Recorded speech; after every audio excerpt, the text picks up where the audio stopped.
The Mojave Desert, in the eyes of some, an inhospitable host, a vast nothingness, a threatening expanse between destinations. To others, a treasure trove of educational and research opportunities where earth, animal, and plant provide rich displays in a beautiful and complex system.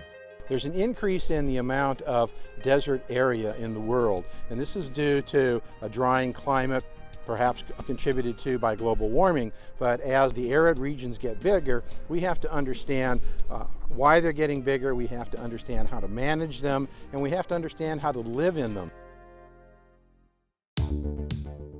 The Desert Studies Center is a California State University field station located in the East Mojave Desert within the Mojave National Preserve.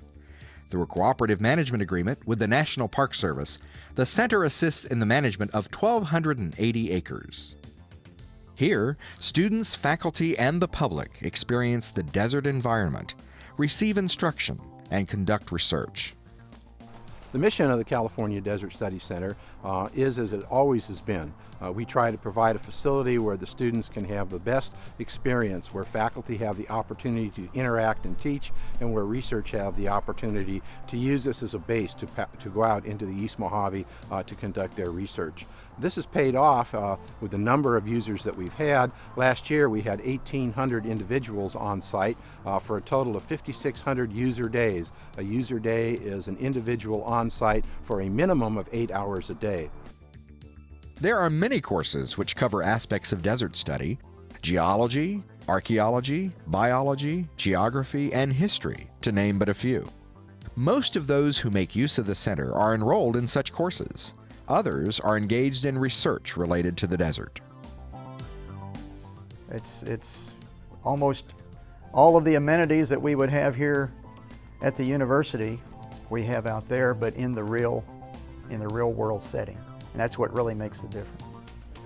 The comments that I get from their experience through the semester, that everything seemed to have come together when we went to the Desert Studies Center. It all made so much more sense, some people will say, once we got out there and we were able to see it and actually do some of the experiments right there in the field. To get to the center, travel east on I-15 from the Los Angeles area through the city of Barstow. About 45 miles east of Barstow, you will come to the Zzyzx off-ramp. Take the Zzyzx off-ramp and go south 4.5 miles on a well-maintained gravel road, and you will arrive at the California Desert Studies Center. For the first-time visitor, arrival at the Desert Studies Center usually kind of takes their breath away. They don't really expect to see 12 buildings with a bathhouse, with laboratories, with classrooms, with libraries, with equipment available for their use, whether that equipment is telescope or whether it's an insect net. One of the interesting challenges of managing a site like this is that we're completely unconnected to the outside world except by satellite signal and the road coming in. And so we run our own infrastructure and utility system here, largely generated by wind and sun. We purify our own drinking water here on site. Everything has to be brought in from a distance. We've got shop facilities, abundant material storage and such, so that we're prepared when something breaks, that we can repair it immediately on site. It's sort of like a ship that's out at sea. You have to be solely dependent upon yourself and your resources.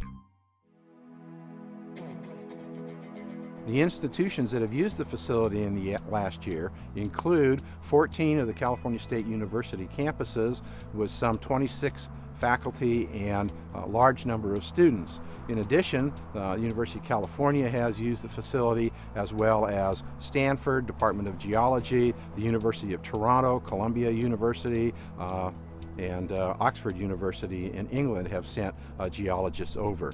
In addition to that, we have a number of agencies that use the facility, and of course Caltech has brought out their Mars lander for testing here in the East Mojave. The terrain in the East Mojave is similar to the terrain on the surface of Mars, and they bring the Mars lander out to test it and refine it and make sure it's going to work.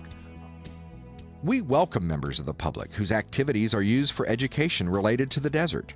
The center offers a variety of short-term courses on desert-related topics and field-oriented courses for the general public.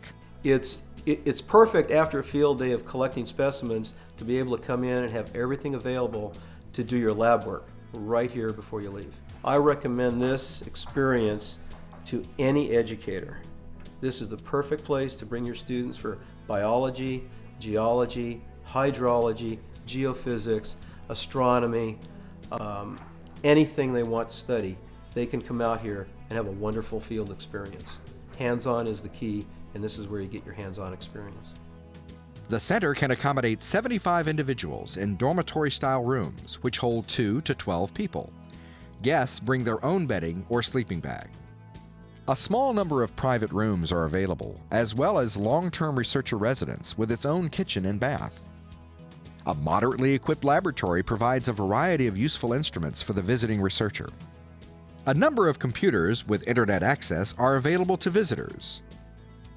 So is a small reference library. 2 classrooms.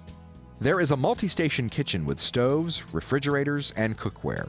The center provides its own utility systems. In 1995, the consortium signed a 15-year agreement with Southern California Edison, which included the installation of one of the world's largest solar substations. Water is produced from a well and is purified on-site by a reverse osmosis system. In 1976, the Board of Trustees of the California State University System entered into a cooperative management agreement with the Bureau of Land Management to create an educational and research field station in the East Mojave Desert. The buildings you see behind me are the renovated remains of a health spa that was here in the early 40s, 50s, and 60s. The center is sponsored by a consortium, which includes the California State University campuses of Northridge, San Bernardino, Pomona, Los Angeles, Dominguez Hills, Fullerton, and Long Beach. California State University Fullerton is the administrative campus and home of the Desert Studies program. Since the late 70s, the center has seen a 5-fold increase in usage. People visit not only for classes and research, but also for meetings, retreats, workshops, seminars, and symposia.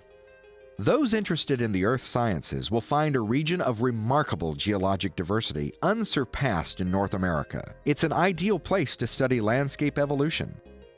Some of the rocks are over 1 billion years old. An incredible array of geologic conditions are conveniently exposed in the open desert landscape. Nowhere is it easier to see evidence of the shifting earth. You can see layers, folding, uplifts, stretching, expansions, and contractions. Evidence of past civilizations abound in the Mojave. There are prehistoric quarry sites containing artifacts of ancient civilizations. The protected site is home to many rare and endangered animal species. The Mojave tui chub is an endangered species of fish that inhabits local ponds. There are kangaroo rats, bobcats, and ring-tailed cats. There is, of course, a large variety of lizards and hundreds of species of birds. The rich variety of wildlife results from the diverse habitats and plant communities located near the center. These include marshes, ponds, springs, sand dunes, rocky slopes, and ravines. Perhaps the defining characteristic of the East Mojave Desert is its diversity. Behind me you see the Kelsel sand dunes and its extensive dune field. Nearby are the Granite Mountains, and within a few minutes' drive are the Providence Mountains, made up primarily of limestone. These, along with the Sema volcanic field, form some of the most interesting geologic formations in the East Mojave. These formations, interacting with the weather patterns that pass over the East Mojave, produce a large number of microhabitats. These microhabitats are the home to abundant numbers of plants and animals. These habitats form a natural living laboratory for both students, professors, and researchers. It's all about opportunities, the chance to learn, to research, and to share with others the wonders of a unique natural environment. One which presents windows to a rich past and to a future of great promise. We share this planet and its many environments with countless creatures great and small. As civilization pushes on, many environments will be lost, and with them, unique opportunities to commune with nature, to explore its terrain, to know its wildlife, and to enjoy its beauty. The fact that the Desert Studies Center sits within the Mojave National Preserve gives us really an advantage in the fact that it remains in a natural state for us to visit over and over. It helps bring everything together for you. You really start to remember as you look at the organisms in their natural habitat, instead of just reading about them, actually seeing them and what they do and how they survive. It helps you remember and understand the principles better. It's reassuring to see there are still unspoiled natural areas providing unique opportunities. Opportunities to learn and to share the experience with others. The experience of the Desert Studies Center.